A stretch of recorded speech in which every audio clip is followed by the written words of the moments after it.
When I was born, my parents were very happy. They wanted a boy, they got a boy, and boy oh boy, what a boy. There was a bad bit of poetry, I know. Growing up in the 90s was fun. Being the only child, I was pampered. School was great. I had a lot of friends. I excelled in studies, theater, quiz, elocution, you name it, and I was good at it. I loved to play. Cricket was my first love, and Sachin Tendulkar, my first hero.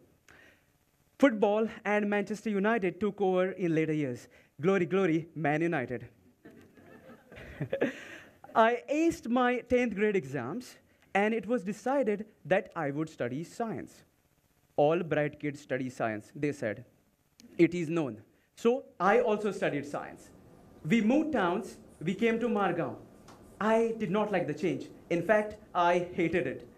I lost interest in studies, blundered my way through my 12th grade exams, and arrived in a Bachelor of Pharmaceutical Sciences program.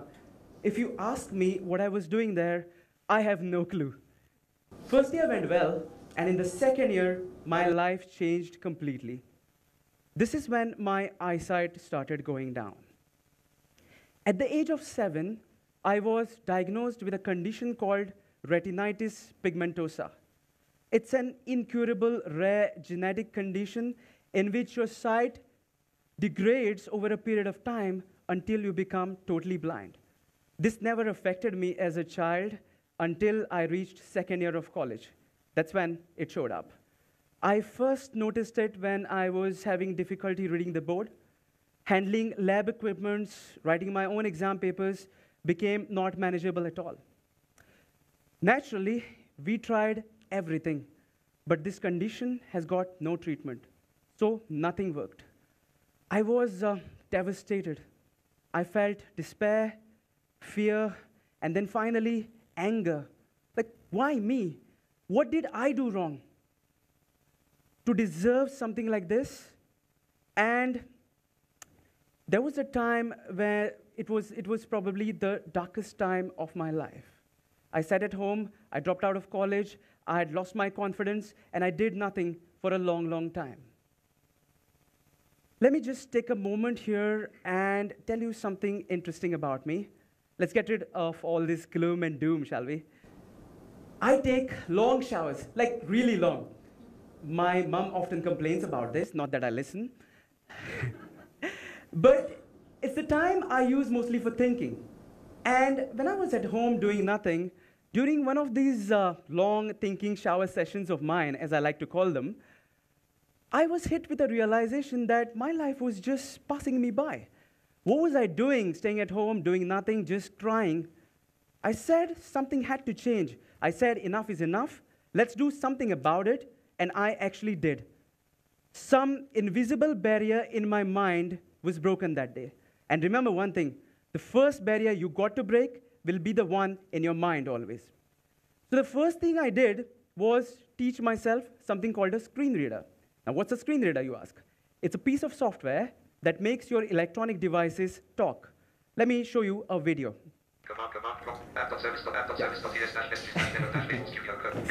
So that's me using the computer with a keyboard. And that's me using my phone with gestures. That's a fantasy family game I'm playing. Yeah. So I slowly learned how to navigate the file systems, create and read Word documents, even browse the internet, and as you saw there, even write computer programs, just using touch and sound. And something amazing happened. Like magic, I realized I could actually see using just sound. A massive barrier was broken. And this led to incredible possibilities. I started browsing the internet, checking for what blind people actually did with their lives. And then I encountered a story. Karthik was born totally blind. He became the first blind student to study science at CBSE board in standard 12. He wanted to study engineering at IITs, but they denied him admission. So instead, he went to the US, got a bachelor's and master's in computer science, and was working in Microsoft at the time I read his story. He's a very good friend of mine today, but back then when I read his story, I was like, wow, this is amazing. I want to do something like this, right? and a quest began. Now here, I'd like to give you my first learning, that is accept adversity as an opportunity to grow. But standing between me and getting a computer science degree, there were several barriers. Barrier number one was I did not have the required prerequisites to get into a CS degree program. I fixed this by re-answering my 12th again, taking mathematics and computer science papers, studying them as a blind student, and clearing the exams. Barrier broken. The next barrier was getting admission to college as a blind student. Now, after many setbacks, a lot of meetings, justifications, letters written, mails exchanged, back and forth, I finally got admission to a college that transformed my journey. Another barrier was broken. When I arrived in college, the initial days were kind of tough. I had my own doubts. Will I fit in? How will other students react to a blind student? But with the help of some great teachers and some amazing friends, my life started becoming easier. Certain accommodations had to be made, like course material given to me in digital format, MCQs conducted wherever possible. I was even allowed to use my computers to type out exam papers. Slowly and steadily, I progressed. And 3 years of blood, sweat, and real tears later, I just did not get a computer science degree, but with a record score, I topped the entire university. Thank you. Thank you. Thank you so much. I never miss a chance to brag about this on any stage, by the way. And here, I'd like to offer you my second learning, that is seek support to strengthen yourself. Now, there was no stopping me. Felicitations followed, press coverage happened. I soon got a master's degree. That was easy. And then I was ready for the real world. People suggested, go take up a job, Ankur. Government sector, probably. Look through the disability quota, it's easy. I also had an offer from a big tech consulting firm. My parents don't know about this. Well, now they do. I rejected them all. And I started my own firm with a couple of my friends. I always wanted to be an entrepreneur, by the way. So we set up this tech firm focused on helping businesses achieve digital transformation. We were gonna be the next big things, baby. That's what we thought. With a lot of hopes and absolutely no money, we started. Now, initial days were good, but then as they say, man plans and God laughs. The pandemic hit. Business was slow. Our business was not an exception. We had to break up our team. The first co-founder left, and then the other. I was left all alone, and the company's survival was at stake. Another low point in my life. I sure do a lot of these low moments. But do you think I was going to give up on my dreams that easily? I think you know me by now. No way, Jose. I said I will revive the firm. I built up a small team, slowly started attracting local clients, then national ones, and eventually international clients.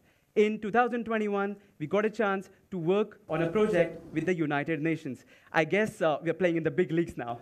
And in 2022, I was recognized as the Best Disabled Employer Award by the government of Goa. Thank you so much. Thank you so much.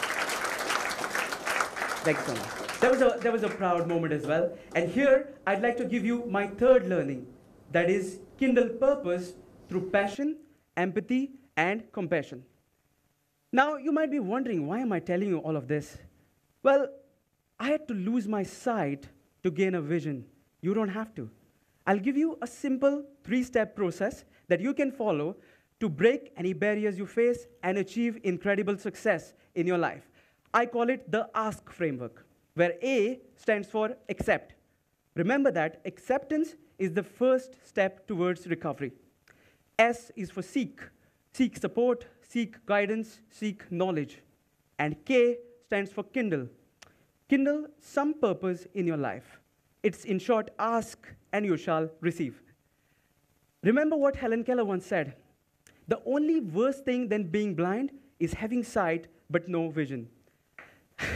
Oh, thank you. Thank you. Thank you. When I look back at my life today, I don't think I've done anything great. I've just taken a longer route to get here. making tons of mistakes along the way. Now, let me tell you, making mistakes is okay as long as you learn from them. I read somewhere that if you want to succeed fast, you have to double the rate of your failures. I say fail fast and learn faster. I also had to make a lot of choices in my life, if you see. When I lost my sight, the choice was whether I was going to sit at home, do nothing, or go out there and do something about it. The second choice was to be pitied upon or to be envied at. And the third choice was to choose security with a job or to choose freedom with entrepreneurship. Sometimes in life, remember, you have to make the hard choices. But as we Man United supporters say, you always do it the hard way. Now, finally, in life, remember, whatever you do, wherever you go, any stage you reach, you will encounter barriers, some small, some huge. But find the courage and the determination in your heart, and whatever the barrier, you face it and you break it. Fear, you break it. Doubt, you break it. Rejection, you break it. Stereotypes, you break it. Discrimination, you break it. Any barriers you face, you break them all. And before I go, I leave you with an idea. Success is achieved based on how you choose to view your situation, even when you're blind. It's all about the power of your mind. And that is an idea worth spreading. Thank you so much. Thank you so much. Thank you. Thank you. Yes.